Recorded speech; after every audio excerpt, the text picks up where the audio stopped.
In this video, we're going to show you how to replace the oil pressure switch on your Toyota Tacoma. This will be located on the passenger side of the motor. Let's get started. Using a trim tool, we're going to pop out the clips for this Fender splash shield.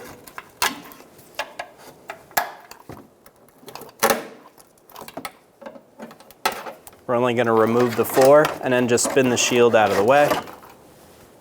Reaching through the Fender splash shield, we're going to find our oil pressure switch on the side of the engine block. There's a push button on top right where my finger is. We're going to push on that, pull straight out, and remove the connector.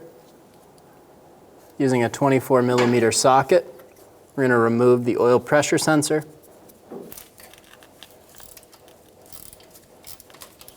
Install the oil pressure sensor.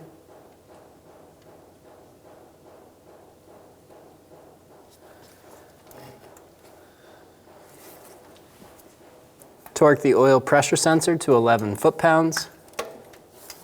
If you can't get a torque wrench on it, do the best you can.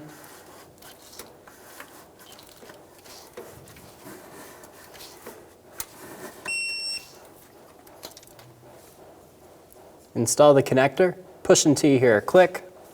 If you don't hear a click, give it a pull. Make sure it's locked on. Swing the splash shield up. Install the clips.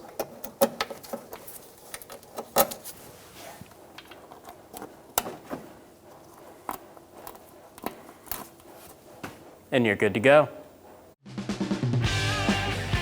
When only the best will do, demand TRQ. The only company that lets you view before you do. TRQ is committed to offering the highest quality aftermarket auto parts that are engineered for peace of mind. Thanks for using and viewing with TRQ.